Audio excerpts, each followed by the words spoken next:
Beliau saat ini adalah Ketua Departemen Tarif dan Remunerasi dari BP Perdami, kemudian juga Ketua dari Tim Task Force JKN PP Perdami. Demikian Baik, kurikulum PT. baik. Nanti silakan untuk pertanyaan-pertanyaan bisa di live comment ya, di chat di live comment. Sekarang kita persilakan kepada Dr. Joko Widiarto untuk mempresentasikan presentasinya. Silakan Dok, kami persilakan. Terima kasih banyak, Dr. Imam. Assalamualaikum warahmatullahi wabarakatuh. Waalaikumsalam warahmatullahi wabarakatuh. Para guru besar, para senior, sejawat sekalian, peserta webinar yang saya hormati, saya langsung saja karena waktunya pendek. Slide. Lanjut. Ya, saya awali dengan satu quotation dari seorang filsuf dari Prancis yang mengatakan bahwa manusia tanpa etik ibarat binatang buas yang berkeliaran di muka bumi. Jadi topik etika saat ini sedang hangat-hangatnya, termasuk nanti malam barangkali juga menjadi isu penting ya. Lanjut. Ini outline dari presentasi saya. Lanjut. Saya ingin sedikit memberikan gambaran tentang apa itu organisasi profesi.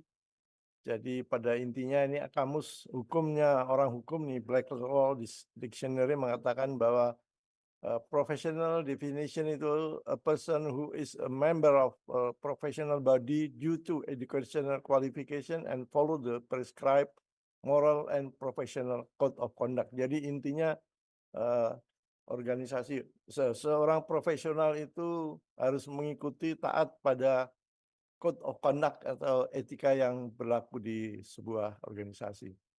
Sementara di Law Insider ini saya lihat ada professional organisasi itu adalah sebuah society yang engage dengan pengembangan dari knowledge, teknologi dan juga etik. Jadi pada hakikatnya etika penting sekali bagi sebuah organisasi profesi. Terus lanjut.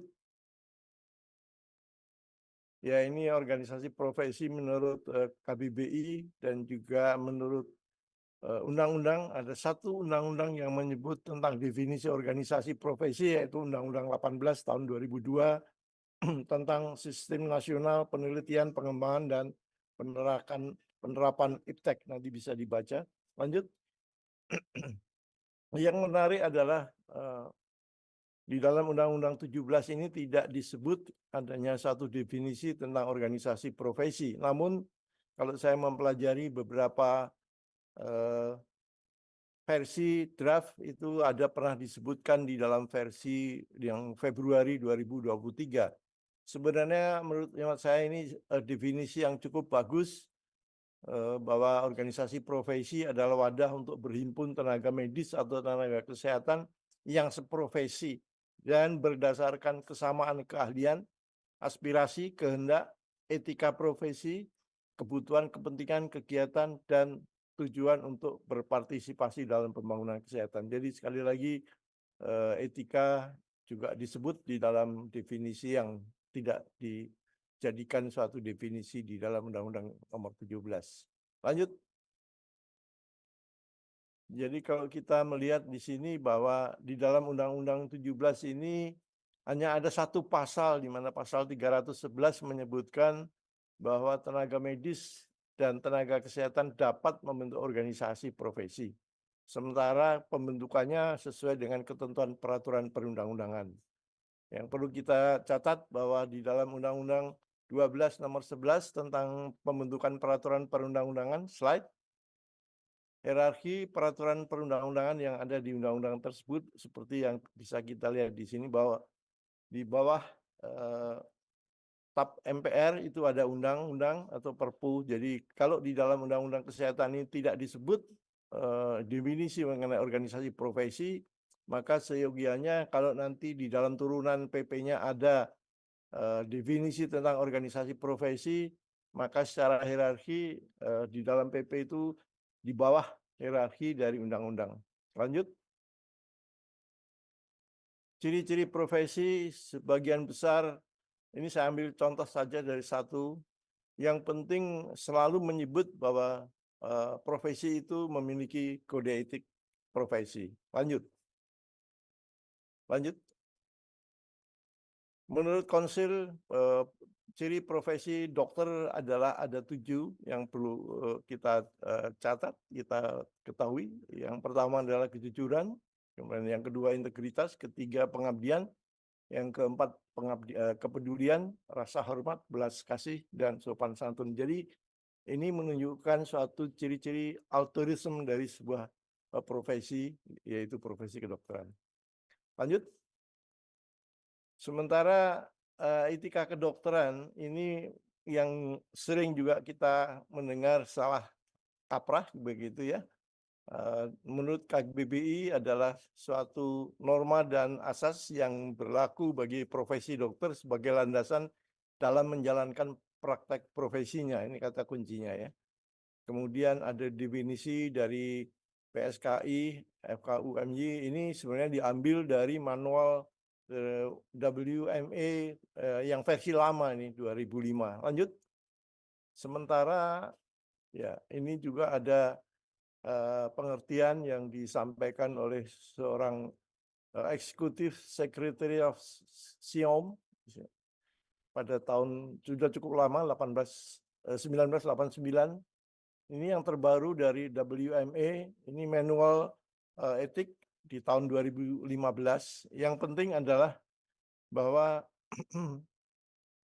etika kedokteran itu adalah bagian daripada bioetik ya, biomedical ethic. Sementara etika kedokteran itu fokusnya adalah yang berkaitan dengan praktek kedokteran. Jadi itu yang kata kuncinya yang harus kita pegang. Sementara bioetik itu cakupannya jauh lebih luas. Jadi ada yang etika lingkungan, etika publik dan sebagainya. Itu menurut WMA yang terakhir 2015 ini ya. Lanjut. Jadi fungsi kodeki bagi dokter sebenarnya adalah sebagai pedoman bagi dokter dalam menjalankan profesi. Kemudian juga sebagai rambu etik dalam berinteraksi dengan pasien.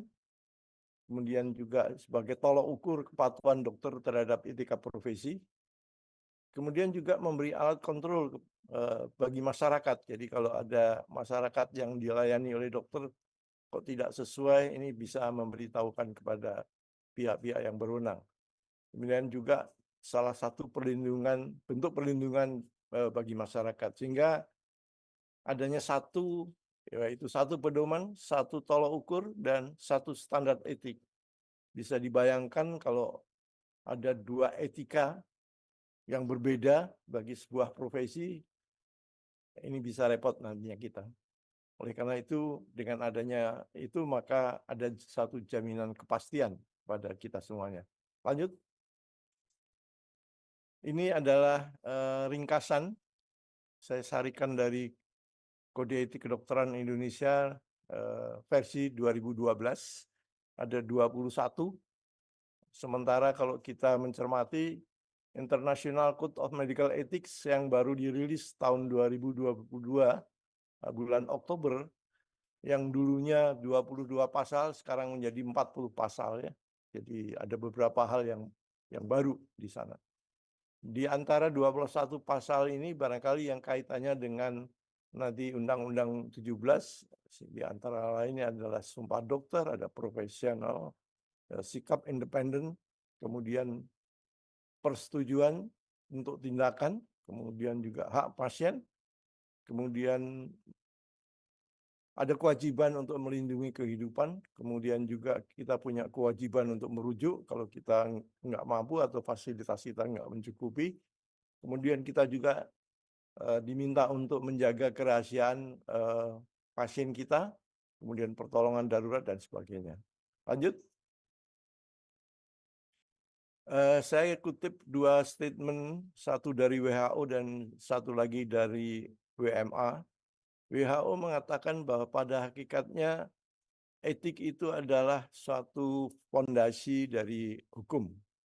Dan ini yang sering kita apa yang namanya tidak seperti yang ada ditulis oleh WHO. Kadang-kadang kita malah justru nurut kepada etika. Kalau menurut WHO sebenarnya hukum itu harus berlandaskan dari etika. Yang mudah-mudahan nanti ke depannya bisa terwujud hal seperti itu. WMA lebih keras lagi karena mengatakan apabila ada hukum yang bertentangan dengan etika, maka sebagai seorang dokter kita harus berupaya untuk merubah hukum itu menjadi hal yang sesuai dengan yang ada di etika. Itu statement dari WMA, deklarasinya WMA yang baru juga dirilis, relatif baru, ini Oktober 2019. Lanjut.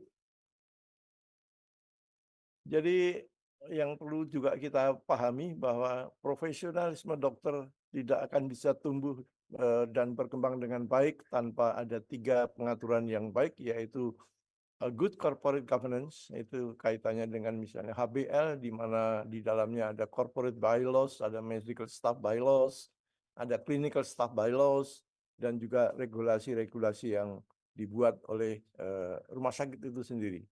Sementara dalam istilah good clinical governance, ini menurut undang-undang yang baru berbeda dengan Undang-Undang 29 yang lalu, di mana sekarang standar prosedur operasional itu pisah dari standar pelayanan, dan juga etika profesi pisah dari standar profesi. Ini yang mendasar bagi kita yang perlu kita pahami.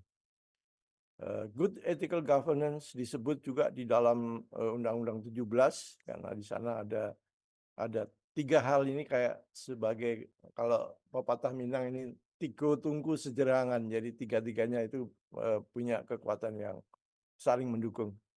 Slide. Ini kalau kita melihat kembali di Undang-Undang Praktek Kedokteran yang sudah dicabut, di dalam pasal 50 disebutkan bahwa standar profesi itu adalah merupakan batas kemampuan minimal yang harus dipunyai oleh seorang dokter, meliputi knowledge, skill, dan professional attitude. Nah, ini yang sekarang berubah. Lanjut.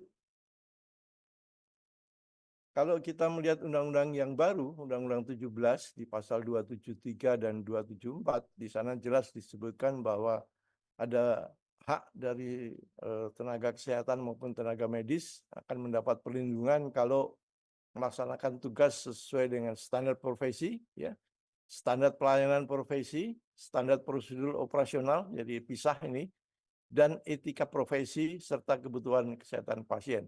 Jadi etika profesi tidak lagi merupakan komponen atau bagian dari standar profesi sebagaimana yang diatur di dalam Undang-Undang 29 pasal 50 tadi.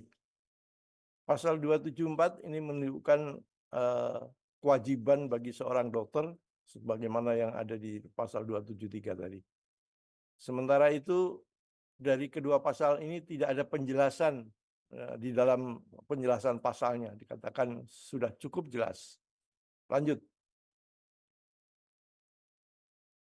Ini kembali lagi masalah etika profesi di pasal 304 itu disebutkan bahwa untuk menegakkan disiplin dibentuk majelis. Majelis ini mempunyai kewenangan melaksanakan tugas di bidang disiplin profesi. Ini pasal 304. Tapi kalau kita lihat di pasal 421-nya disebutkan bahwa pemerintah pusat dan pemerintah daerah mempunyai tugas pengawasan, dan pengawasan itu meliputi juga rupanya disebutkan etika dan disiplin profesi. Nah, pertanyaannya adalah, lalu siapa yang melakukan pengawasan tersebut? Ini yang juga enggak jelas. Apakah wewenang majelis juga termasuk juga pengawasan terhadap etika profesi? Tidak ada juga penjelasan di atas dari kedua pasal tersebut di dalam undang-undang ini. Lanjut. Ini kalau saya ngintip di RPP-nya, draft RPP-nya, disebutkan di pasal 737, mohon dipahami bahwa RPP dari Undang-Undang 17 ini jumlahnya ada 1166 pasal.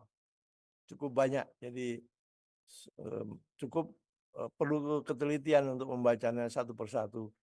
Di sini tidak disebutkan siapa yang akan menegakkan etika profesi, walaupun disebut tapi yang disebut-sebut di situ hanya disiplin profesi saja, sementara etika tidak disebutkan. Lanjut. Nah, ini penting untuk kita ketahui bersama. Nanti saya ingin sampaikan bahwa ada perubahan yang cukup penting untuk diketahui oleh kita semua dalam memberikan persetujuan tindakan. Jadi semua tindakan harus mendapat persetujuan. Pada hakikatnya bisa persetujuan itu secara oral maupun secara written ya. Lanjut. Ini yang menarik. Kalau di dalam undang-undang yang lama, informasi yang harus disampaikan kepada pasien atau keluarganya itu adalah sebagaimana yang ada di sebelah kiri, ada 5 hal dan ditambah 1, itu untuk biaya. Biaya itu disebutkan di dalam Perkonsil maupun di Permenkes ya, tapi tidak di dalam undang-undang. Sementara di dalam undang-undang yang baru, di pasal 293, ada 2 tambahan poin penting, yaitu kita harus menyebut indikasi dari tindakan itu. Kita harus sampaikan kepada pasien maupun keluarganya. Dan di samping itu juga kita harus memberitahu risiko apabila tindakan itu tidak dilakukan. Ini amanah dari Undang-Undang 17 pasal 293. Sementara untuk biaya disebutkan di pasal 294 itu harus disampaikan oleh pihak yang berwenang di rumah sakit ya. Ini perlu disampaikan karena apa? Ada satu doktrin yang disebut dengan doktrin Volenti non fit injuria. Artinya apa? Artinya seseorang yang sudah mengetahui adanya suatu risiko, apabila risiko itu timbul, ini tidak bisa disalahkan kepada pemberi jasa pelayanan. Tapi karena dia sudah mau mengambil risiko, sudah diberitahu bahwa risikonya akan terjadi ABCD dan sebagainya. Yang penting kalau itu risiko timbul ditangani dengan benar, itu sudah clear, jadi nggak ada masalah. Lanjut. Nah, ini persetujuan, siapa yang pemberi persetujuan, beda juga dengan yang ada di undang-undang sebelumnya dan yang sudah tidak berlaku. Undang-undang yang baru ini memerintahkan kepada kita semua bahwa pasien yang bersangkutan atau yang mewakili pasien, itu bisa saja siapa saja kalau menurut ini, tetapi dalam penjelasannya ternyata yang disebut yang mewakili itu adalah hanya suami, istri, anak kandung yang sudah cakap, sudah dewasa, ayah, ibu, saudara kandung. Jadi tidak sembarangan orang itu. Jadi kalau kita membaca undang-undang, kita juga harus tahu di dalam penjelasannya apa yang dimaksud itu penting ya. Nah, yang menarik ada satu asas di dalam hukum yang disebut asas unus testis nullus testis. Artinya apa? Satu saksi bukan saksi, gitu ya. Ini dipersyaratkan saksinya hanya seorang ya. Disaksikan salah seorang tenaga medis atau tenaga kesehatan. Jadi ini agak menarik juga untuk dipelajari. Lanjut. Lanjut. Ya, tentang hak pasien yang diatur di dalam Undang-Undang 44 pasal 32. Dulu kita paling takut karena ada 18 hak yang dipunyai oleh pasien dan terutama yang nomor 17 itu ya. Yang nomor 17 itu menggugat atau menuntut rumah sakit apabila diduga ya, diduga memberikan pelayanan yang tidak sesuai standar. Itu sudah bisa diadukan itu ke pihak penegak hukum. Di dalam undang-undang yang baru ini di pasal 276 hanya disebutkan ada tinggal 7 hak dari pasien, nanti bisa dibaca saja. Yang jelas masih ada terbuka bahwa yang terakhir itu mendapat hak lain sesuai dengan ketentuan perundang-undangan. Nah, ini yang pasal karetnya kan di sana. Jadi nanti dalam penjelasannya di PP-nya atau di Permenkesnya barangkali diatur lagi lebih detail tentang hak pasien. Lanjut. Ini kewajiban tenaga medis dan tenaga kesehatan. Yang penting juga kita harus tahu bahwa ada kewajiban tadi untuk mentaati profesi dan kebutuhan pasien. Lanjut. Dan ini lanjutannya tadi, lanjut saja. Nah, kemudian melindungi kehidupan ini juga diatur di dalam kode etik, di dalam undang-undang ini juga disebutkan di dalam pasal 60. bahwa setiap orang dilarang melakukan aborsi kecuali dengan kriteria yang diperbolehkan sesuai dengan ketentuan dalam Kitab Undang-Undang Hukum Pidana. Ini pasal-pasal di hukum kadang-kadang seperti itu. Kayak di KUHP misalnya, perjudian dilarang kecuali yang diizinkan gitu. Jadi ya sama ini, aborsi dilarang kecuali yang diatur diperbolehkan. Ya. Jadi sangat fleksibel gitu. Lanjut. Lanjut. Ya, ini tentang menyimpan rahasia. Kalau dulu namanya rahasia kedokteran, sekarang namanya menjadi rahasia kesehatan pribadi pasien. Ya, ada perbedaan definisi di pasal 177 dibanding dengan pasal 301. Di mana di pasal 177 itu jelas disebutkan bahwa yang dicatat di dalam rekam medik. Jadi selama tidak dicatat itu bukanlah sebagai suatu rahasia lagi yang tidak dilindungi oleh aturan ini. Nah, pertanyaannya di situ bagaimana dengan mahasiswa? Mahasiswa kedokteran, mahasiswa keperawatan, mahasiswa kebidanan dan sebagainya. Nanti ternyata di dalam RPP-nya ada detailnya ya. Sementara di pasal 301 tidak disebut tentang harus dicatat di dalam rekam medik. Jadi inilah yang terjadi di beberapa hal, kadang-kadang antara satu pasal dengan pasal lain tidak sinkron, tidak harmonis. Lanjut. Waktunya 2 menit lagi, Dok. Maaf. Baik, terima kasih. Nah, ini yang menarik juga membuka rahasia itu sekarang lebih bebas itu ya. Demi kepentingan kesehatan, pengobatan, penyembuhan, dan perawatan pasien. Jadi kalau ada asuransi atau dari ini minta berdasarkan undang-undang ini boleh itu. Jadi kalau dulu kan tidak, jadi macam-macam ini. Ini beda aturannya ya. Sebagaimana yang ditulis di dalam pasal 4, ayat 4 dari undang-undang ini. Lanjut. Ini RPP-nya tadi ya saya katakan lanjut saja. Lanjut. Lanjut. Ya, ini tentang gawat darurat, jadi saya skip saja bahwa kita punya kewajiban untuk menolong orang dalam keadaan darurat. Yang ingin saya ingatkan kembali bahwa seorang Profesor Edmund Pellegrino mengatakan bahwa profesi kedokteran itu adalah komunitas moral. Jadi ruh dari profesi kedokteran itu adalah etika sebenarnya. Lanjut. Lanjut. Sebagai take home message, saya tawarkan kepada kita semua yang pertama adalah bahwa organisasi profesi belum cukup memadai diatur dalam Undang-Undang Kesehatan yang baru. Etika profesi yang merupakan salah satu ciri dari sebuah organisasi profesi bukan lagi sebagai salah satu komponen dari standar profesi ini penting. Kemudian adanya ketidakjelasan pengaturan etika profesi yang ada di dalam undang-undang ini dan juga adanya disharmoni. Lanjut.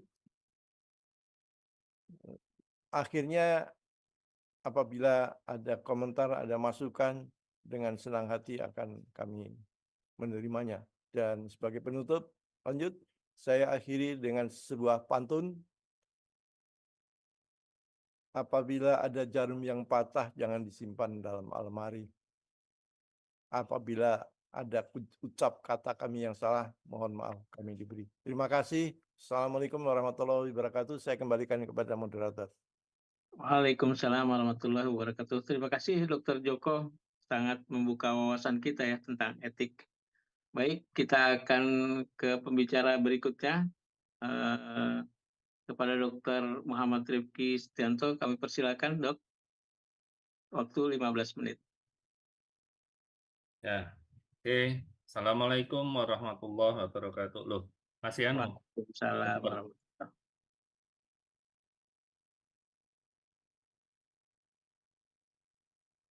Masih bumper ya? Panitia.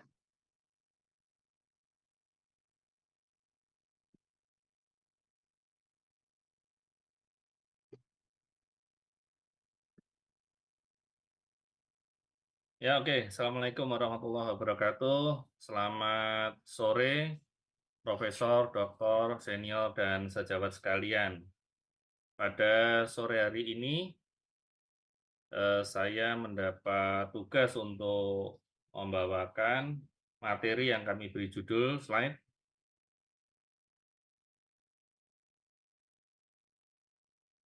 Ya, waspada jebakan fraud dalam pelayanan kesehatan mata. Ini kami bicara selaku tim Task Force JKN Perdami. Slide. Slide. Ya.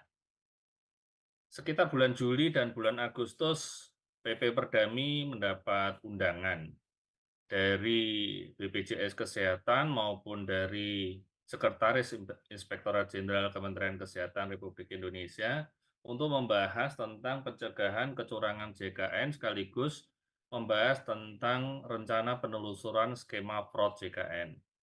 Tentunya kita bersyukur bahwa organisasi profesi kita Perdami ini mendapat kepercayaan atau mendapat kesempatan untuk dilibatkan langsung di dalam kegiatan yang terkait dengan pencegahan kecurangan dan bukan hanya masalah penindaan tentunya. Ya, slide. Yuk.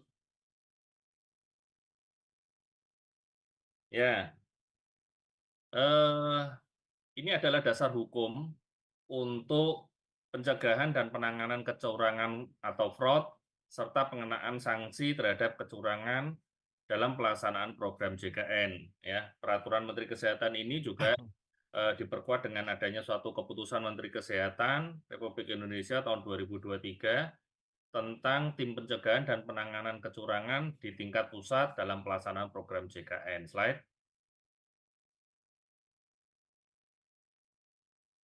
Ya, sebelumnya tentunya kita perlu menyamakan persepsi tentang definisi kecurangan fraud menurut Permenkes nomor 16 tahun 2019 tadi, yaitu adalah tindakan yang dilakukan dengan sengaja untuk mendapatkan keuntungan finansial dan dari program jaminan kesehatan dalam sistem jaminan skala nasional, sosial nasional melalui perbuatan curang yang tidak sesuai dengan ketentuan perundangan.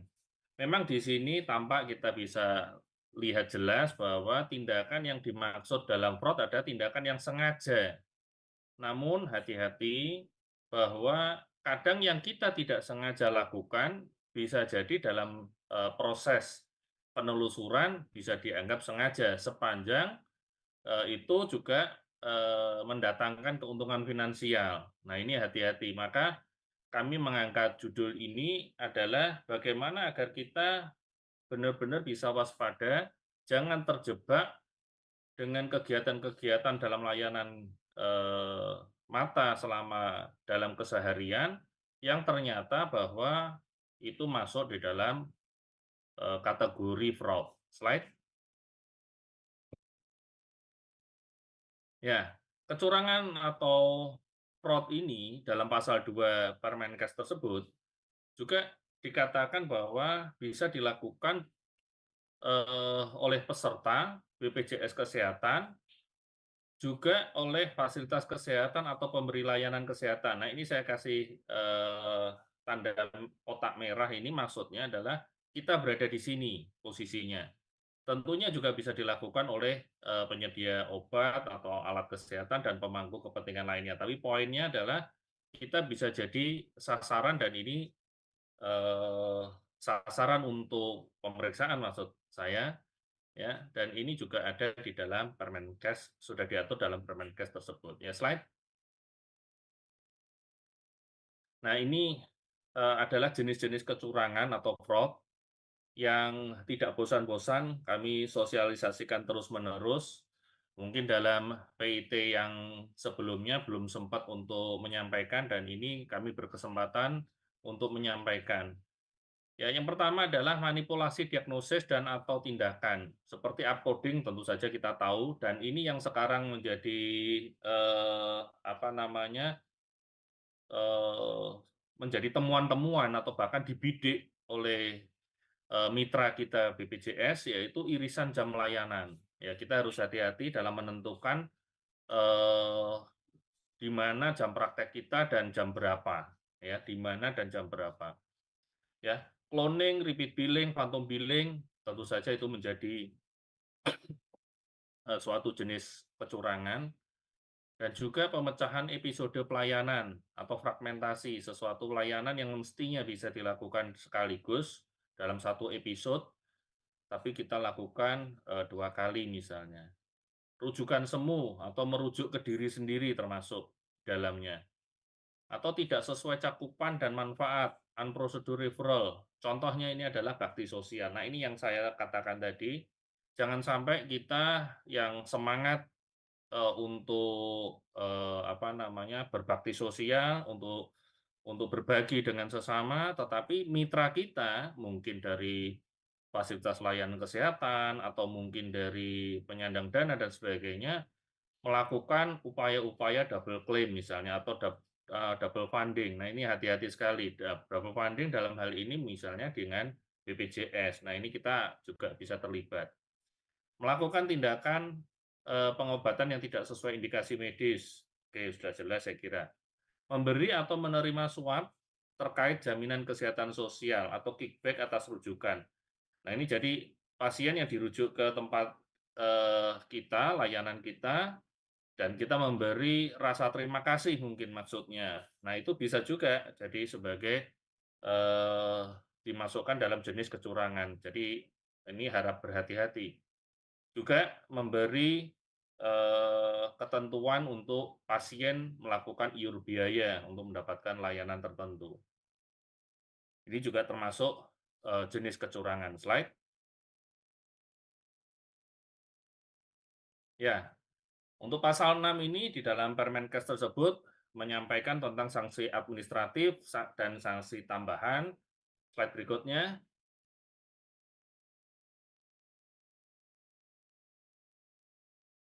Ayo, slide.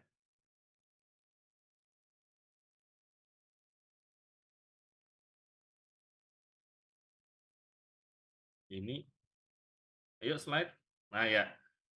Ya, oke. Lanjut saja pasal berikutnya.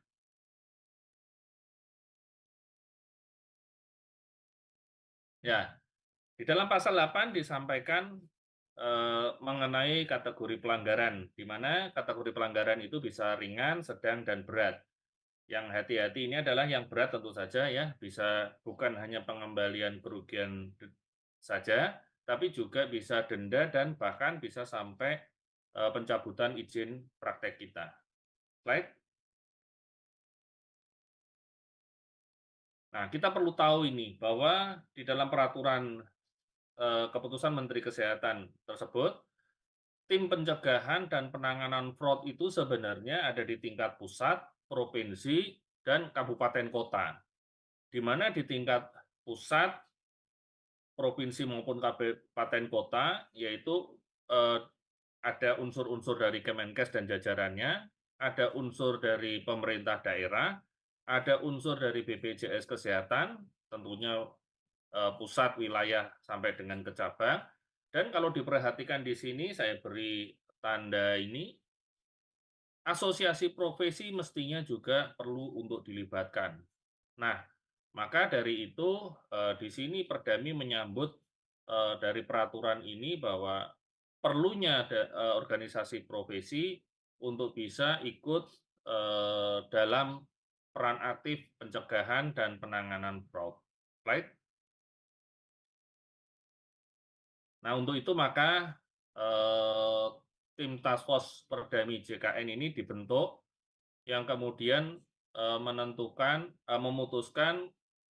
tim ini, kebetulan pengurus harian kami sendiri dan wakil ketuanya Dr. Imam Tiharyo yang kebetulan bertugas pada siang hari ini, sore hari ini sebagai moderator, dan sekretaris Dr. Syarifuddin yang bertugas juga pada sore hari ini sebagai komoderator. Slide. Ya, ini adalah anggota dari tim kami ya. Tim ini dibagi menjadi 2 besar, yaitu tim identifikasi masalah dan tim kajian dan analisis masalah. Tim kajian dan analisis masalah inilah yang nanti akan menelaah kasus-kasus, apakah kalau berkaitan dengan ilmiah tentu saja akan dibahas oleh tim kajian ini. Nah, tim kajian dan analisis masalah ini terdiri dari representasi setiap kelompok keahlian, yang dikoordinatori oleh Dr. Imam Triharyo. Slide. Slide. Ya, ini adalah alur prosedurnya. Slide. Ya, prinsipnya adalah laporan bisa didapat dari pihak eksternal maupun internal yang kemudian akan ditindaklanjuti oleh tim identifikasi masalah yang bertugas untuk memilah laporan kasus, memastikan kelengkapan data pendukung, selanjutnya penelusuran database atau arsip. Barangkali ada kasus serupa sebelumnya yang sudah pernah diberikan suatu keputusan atau rekomendasi. Slide. Nah, selanjutnya tim task force ini akan mengadakan rapat, menghasilkan keputusan. Kalau memang perlu kajian, ya akan dikaji dulu. Kalau tidak, akan diteruskan menjadi suatu rekomendasi kepada Ketua Umum PP Perdami yang akan diikuti penyampaian dan sosialisasi kepada pihak-pihak terkait. Slide. Nah, sebenarnya pada pencegahan fraud JKN ini, ID sebenarnya juga sudah pernah membuat suatu pedoman pencegahan kecurangan pada pelaksanaan JKN bagi dokter. Ini terbitan dari PBID 2018, di mana di sana pada pasal 11 dan 13 dikatakan setiap dokter dalam melaksanakan praktik kedokteran harus berpedoman pada standar pelayanan kedokteran, mulai dari PNPK, PPK di tingkat rumah sakit, clinical pathway, maupun standar prosedur operasional. Juga di pasal 16 dan pasal 20. Slide. Demikian juga pada Kodeki bab 2. Ada beberapa pasal yang berkaitan dengan tindakan atau kecurangan pada JKN, di mana dikatakan pada pasal 2, setiap dokter wajib selalu melakukan pengambilan keputusan profesional secara independen dan mempertahankan perilaku profesional. Pasal 3, pasal 9, dan pasal 21 juga demikian. Slide. Ya, ini adalah salah satu contoh laporan yang diberikan, yang disampaikan kepada tim Task Force JKN dari BPJS. Waktu itu kami mendapat WA yang memuat foto dari suatu flyer. Di sini ada flyer, walaupun ini kita tahu bahwa ini flyer yang salah dan ini sudah dikoreksi, tetapi ini cukup menjadikan BPJS mengingatkan kepada kami bahwa ini ada tulisan syarat memiliki BPJS, ya. Hati-hati karena ini adalah suatu kecurangan, masuk pada satu jenis kecurangan karena BPJS tidak bisa untuk tindakan operasi bakti sosial seperti katarak gratis, ya. Slide. Nah, tim task force ini juga pernah mendapatkan data dari BPJS seperti apa yang ada di layar ini, yaitu operasi katarak yang dilakukan per DPJP pada tanggal yang sama. Operasi katarak di tahun 2017 sampai 2021, ya. Nah, ini perlu hati-hati dalam mencermati setiap informasi, tidak asal comot. Kalau asal comot mungkin kita bisa terkejut semua, ya. Itu ada operasi katarak 61 sampai 70 kali, bahkan ada yang lebih dari 70 kali, kan begitu, ya. Pada tanggal yang sama judulnya, kan begitu, ya. Ya, jadi ini sebenarnya adalah suatu data yang ada ceritanya untuk menginterpretasikan. Jadi maksud kami adalah apabila sejawat sekalian mendapati hal-hal yang seperti ini, maka kami persilahkan untuk bisa kontak tim JKN, untuk bisa tim Task Force JKN untuk bisa kita cari solusinya bersama. Nah, contoh yang terakhir, slide. Nah, ini adalah contoh terakhir yang masih hangat mungkin, ya. Ini pada tanggal 29 Januari kemarin, ya. Ini adalah salah satu contoh, mungkin sejawat sekalian juga ada yang mendapatkan hal serupa, tapi ini kami bersyukur bisa mendapatkan bukti otentik berupa surat resmi, ya. Direktur di suatu rumah sakit X, begitu ya, diminta untuk menyampaikan data profil layanan tentang vakoemulsifikasi. Ya, slide berikutnya. Waktunya 1 menit lagi, Dr. Rifki. Ya, terima kasih, Dr. Imam. Nah, ini adalah tabelnya. di mana ada jumlah alat VECO, kemudian jumlah ruang tindakan, dan seterusnya. Nah, pertanyaannya adalah bagaimana menyikapi ini? Kami menghimbau kepada sejawat sekalian, apabila memang ada rumah sakit yang mendapati seperti ini, kemudian sejawat sekalian ditanyakan, maka mungkin kalau kita bisa berkoordinasi, mungkin alangkah lebih baik, saya pikir seperti itu. Karena apa? Karena kami juga pada akhirnya ini kami kontak dengan deputy yang terkait, ternyata maksudnya adalah tidak ada kaitan dengan fraud. Ya, jadi ini benar-benar murni membahas masalah HESIS. Hafiz. Ya. Ya, oke, slide berikutnya.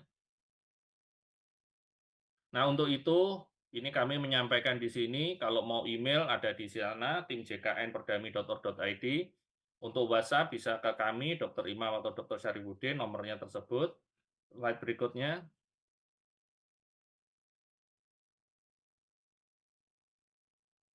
Ya, ini adalah contoh kegiatan kami, foto-foto mulai dari pertama kali kita ketemu dengan direktur utama, sampai dengan menyelesaikan berbagai permasalahan yang masuk di dalam laporan ke tim Task Force JKN. Slide. Sekian dari kami, terima kasih atas perhatiannya, dan tentunya kami berharap di masa ke depan bisa semakin banyak rekan-rekan yang tidak sungkan kalau memang mendapati masalah. Dan sampai jumpa di Bali. Assalamualaikum warahmatullahi wabarakatuh. Waalaikumsalam warahmatullahi wabarakatuh. Terima kasih banyak Dr. Rifki, presentasinya baik sekali. Karena sekarang sudah tantangan dokter-dokter masa sekarang ya, tidak hanya konsentrasi pada sains aja, pada ilmu aja, tetapi harus konsentrasi juga perhatikan hal-hal tentang hukum ya, etika, bahkan terkait tadi dengan BPJS. Oke, terima kasih sekali lagi. Dr. Syarifudin, mungkin ada yang live atau komen atau apa? Silakan Dr. Syarifudin. Ya. Sementara hingga saat ini belum ada pertanyaan, Dok, dari audiens, Dok.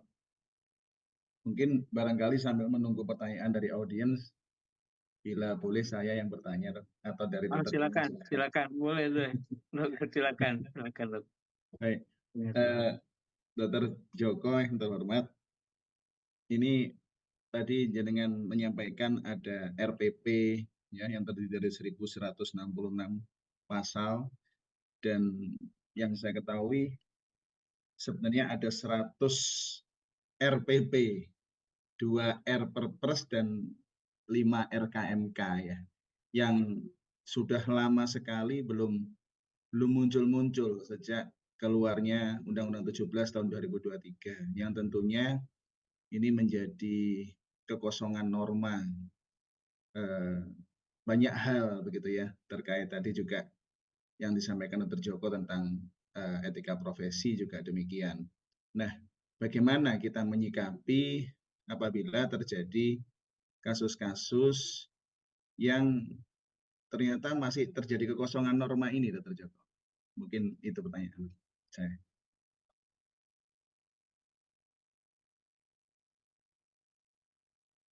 Ya.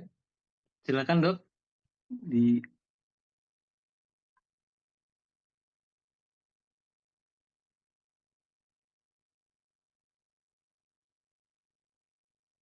Dr. Joko.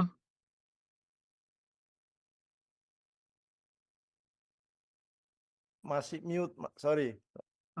Silakan, Dok. Silakan. Ya. Pertanyaannya menarik sekali, bagus. Ini untuk kita ketahui bersama. Di dalam Undang-Undang 17 ini ada pasal 53, di mana disebutkan bahwa aturan pelaksana dari Undang-Undang yang 11 yang dicabut itu masih tetap berlaku sepanjang tidak bertentangan dengan undang-undang ini. Nah, di situ yang menjadi dispute kita itu adalah sebagian besar, kalau menurut pengamatan saya, aturan pelaksana dari Undang-Undang 29 maupun yang lain itu sudah nggak cocok lagi sebagian besar dengan undang-undang ini, gitu, spiritnya gitu. Yang paling hangat sekarang ini adalah mengenai rekomendasi ya, rekomendasi SIP. Itu kan juga dari hari ke hari kan selalu ada masalah itu. Sementara kepala dinas ada beberapa PTSP juga masih belum punya instrumen untuk mengatakan ini benar dokter apa enggak gitu ya. Padahal undang-undang mengatakan enggak perlu lagi rekomendasi untuk SIP itu. Jadi di dalam penerapannya di Permenkes 2052 itu tahun 2011 itu kan masih ada kata-kata rekomendasi ya, tapi jalan tengahnya yang kemarin dibicarakan itu adalah tidak rekomendasi, tetapi surat keterangan saja bahwa dia adalah seorang dokter. Dan kalau dari organisasi profesi ID masih tetap menjamin bahwa anggota-anggota ID itu patuh pada etika. Jadi tetap juga diberikan itu. Walaupun nggak diminta oleh PTSP, tapi kalau sejawat dokter yang meminta akan diberikan keterangan. Jadi namanya bukan surat rekomendasi lagi. Ini salah satu contoh dari beberapa hal yang memang sebenarnya undang-undang kan mengatakan bahwa aturan pelaksana itu paling lambat 1 tahun ya. Kalau beberapa saat yang lalu kita mendengar Bapak Menteri kita mengatakan di September itu akan keluar, tapi juga sampai sekarang juga nggak ada yang belum keluar. Suatu saat saya diundang juga untuk memberi masukan tentang peraturan tentang telemedicine, itu pun juga cukup alot pembahasannya ya. Itu salah satu concern kita. Dasarnya adalah sekali lagi sepanjang itu tidak bertentangan dengan undang-undang ini masih berlaku. Nah, pertanyaannya kalau yang bersinggungan seperti tadi itu yang menjadi masalah. Sampai di situ saja yang saya bisa sampaikan, Dr. Fahrudin. Mohon maaf. Iya. Terima kasih, Dr. Joko. Ya. Memang ini menjadi problem bagi teman-teman ya. Ya. Terutama ini yang tadi disampaikan tentang perpanjangan SIP karena membutuhkan kecukupan SKP yang memang belum terkonek dengan sistemnya Kementerian Kesehatan. Nah, berarti dengan alhamdulillah dari PPID memfasilitasi ya, Dok, dengan surat edaran terbaru ke cabang bahwa ada diperkenankan dokter meminta surat keterangan tadi ya. Jadi bukan surat rekomendasi tapi surat keterangan dari ID cabang masing-masing. Ya. Terima kasih Dr. Joko. Terima kasih. Ya.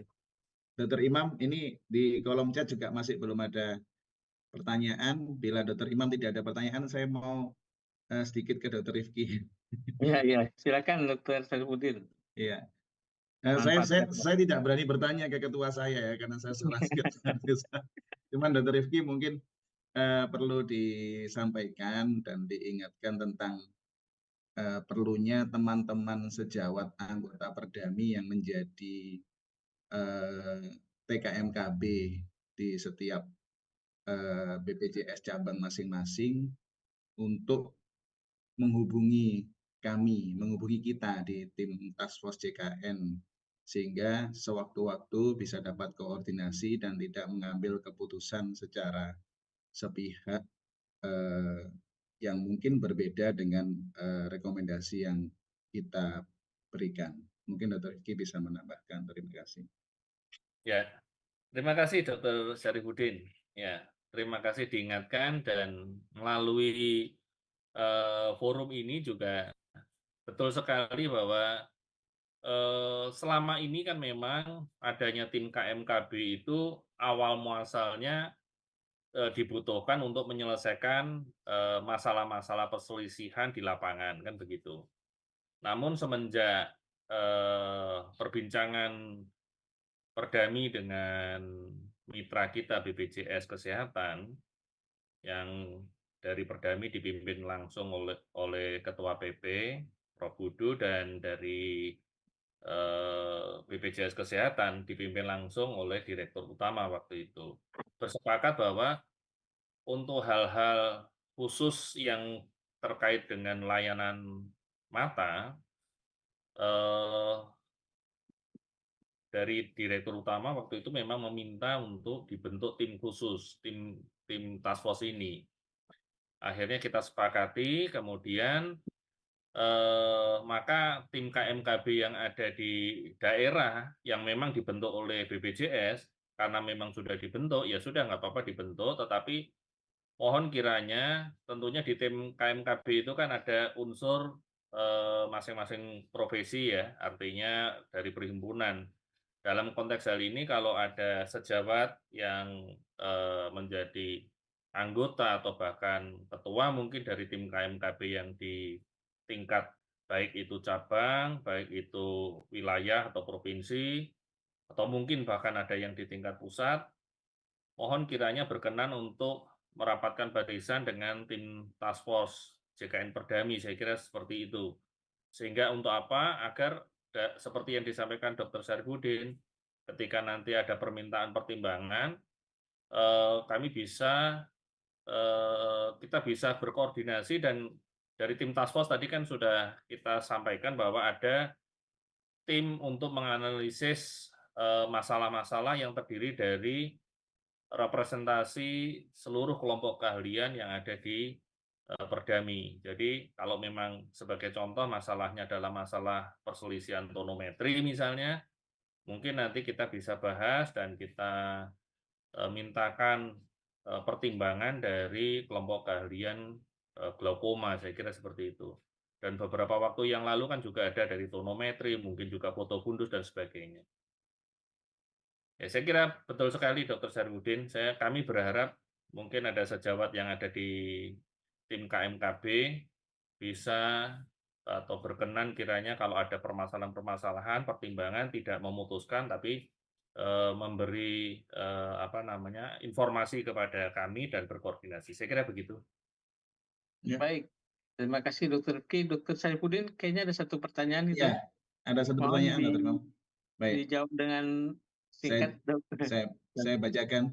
Ya. Ada pertanyaan dari Dr. Indah kepada Dr. Joko, yaitu pada penjelasan hak pasien pada Undang-Undang 17 tahun 2023 di option D dijelaskan pada situasi KLB atau wabah bahwa pasien tidak dapat menolak tindakan medis yang diberikan. Namun apabila pasien menolak melakukan tindakan tersebut pada saat terjadinya wabah atau KLB, konsekuensi yang akan diberikan seperti apa, dokter?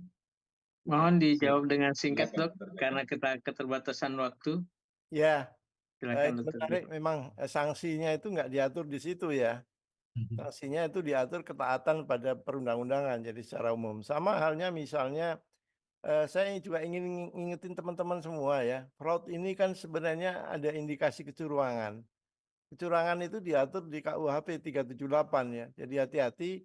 Selama ini memang belum pernah digunakan pasal 378 ini, tapi bukan mustahil nanti suatu saat juga akan diberlakukan gitu. Jadi marilah kita hati-hati semuanya, karena kecurangan itu memang ada unsur pidananya menurut KUHP 378. Itu masih KUHP yang lama, nggih? Betul, KUHP yang baru kan belum berlaku, sudah diundangkan tapi belum berlaku. Nanti 2026 kalau nggak salah itu berlaku. Undang-Undang nomor 1 tahun 2023 ya, itu Undang-Undang KUHP yang baru. Kaitannya dengan TKMKB sebenarnya saya agak alergi dengan istilah ini. Saya beberapa kali kesempatan saya sampaikan kepada teman-teman di Kemkes. Kemarin waktu pertemuan di Jakarta juga telemedicine. Kenapa sih kita menganut definisi TKMKB tentang mutu, kenapa kita nggak mengacu pada definisinya WHO? Padahal WHO itu ada definisi yang jelas bahwa efisiensi, efektivitas itu termasuk komponen dari mutu. Jadi kalau disebutkan kendali mutu, kendali biaya, ini yang menonjol kendali biayanya, bukan kendali mutunya. Ini faktanya, saya sering berselor seperti itu. Betul. Baik. 2017 WHO mengeluarkan guideline yang baru. Ada 7 dimensi tentang mutu, itu masih termasuk juga efisiensi dan efektivitas itu masuk. Mohon maaf, ini saya ingin sharing informasi aja. Makasih.